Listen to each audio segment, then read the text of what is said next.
Hello everyone, welcome back to my channel. This is Mabel. I missed you guys really. It's been a very busy week. But I decided to take you along with me while I make this beans and corn porridge. Guys, I really love this recipe. Beans and corn is very delicious if you know how to make it right. You know, there are a lot of ways you can pair your beans with plantain, beans with rice, but beans and corn is very special. So I'm just going to show you two methods that you can use to make this beans and corn porridge, and you achieve very delicious meal. Lunch, dinner, you can even have it for breakfast. Okay, so for this recipe, we need some beans, obviously, and we need some corn.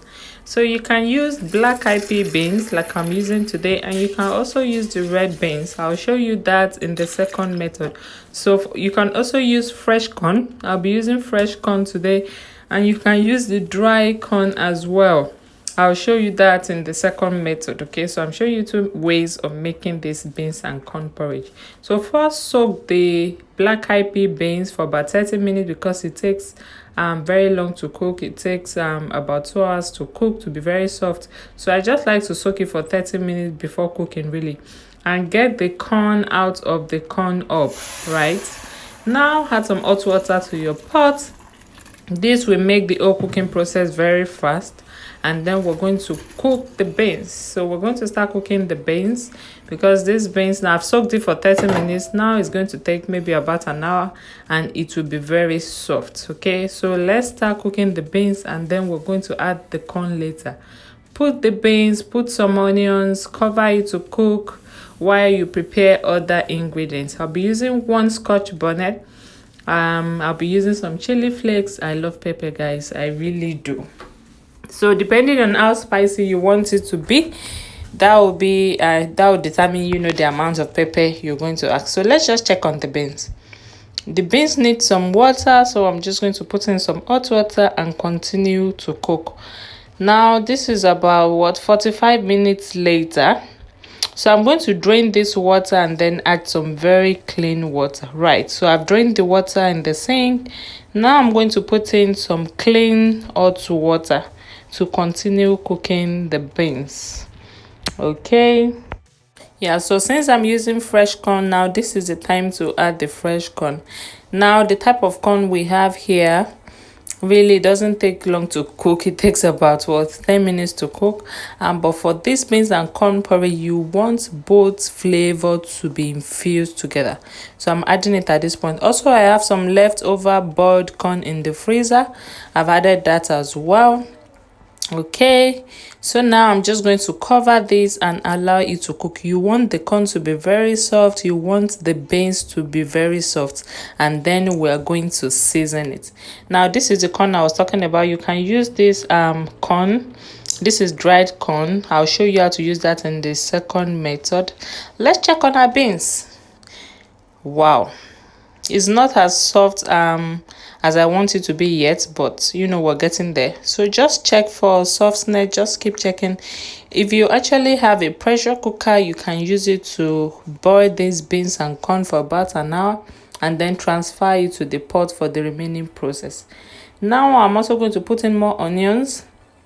Then I'll add my pepper. I prefer to use the red onions for this recipe, guys. It's full of flavor. It just makes it tasty than the white onion. So I'm just going to put in onions, pepper, crayfish, salt. Beans and corn porridge doesn't need a lot of, you know, ingredients or seasoning. It has its own natural flavor and you don't want to overpower that. Okay, so I'm just using basic things really: onions, pepper, seasoning, crayfish. You can put some crayfish, and if you like, you can also add some dry fish or some smoked fish as you like it. And finally, we're going to put in some palm oil and then cover this to continue cooking. Okay, see the way I'm trying to get the palm oil out of that pot. I don't want any of it to go to waste. All right, so this is looking good now. I'm going to cover this and just allow it to simmer for about 20-30 minutes.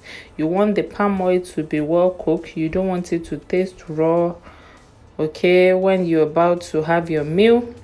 So this is what it looks like after 20 minutes. I'll mix it and then I'll still cover it to cook. Now the color is going to change and the texture will be different. You know, you will know when it's ready. I'll show you in a bit.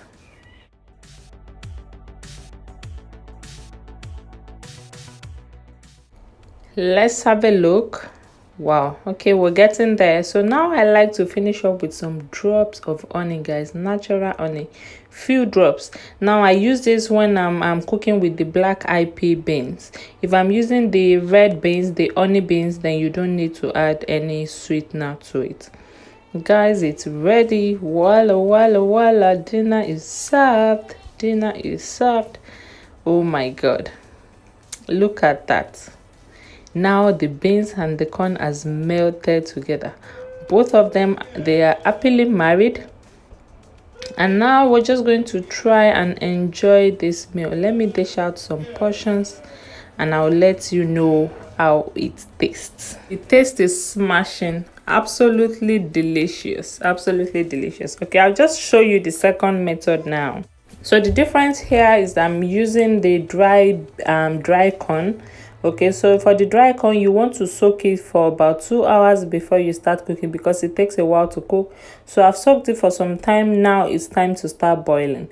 So I'm going to boil this corn for about 30 minutes and then I'm going to put in the beans. And here I'm using the red beans, the honey beans. Okay, so corn first, then the beans. So we're going to boil these two till it's very soft. Onions always necessary, you know. Onions very important for beans and corn porridge. Okay, so mix this well and then allow it to cook. You want the beans to be very soft, you want the corn to be very soft as well. So we're just going to follow the same process as in method 1. Once it's soft, put in your peppers, put in your onions, crayfish, salt, seasoning, dry fish, everything you want to put it, and then you're done. That's it. So for me, I actually prefer to use the fresh corn because it tastes better for me. You can feel the freshness of the corn. It tastes really great. But if you don't have that, you can also use the dry corn. All right, thank you for sticking around. Thank you so much for watching. Please like, share, and don't forget to subscribe if you haven't, and also click on the notification bell so you'll be notified every time I upload a new video. I will see you soon. Bye bye.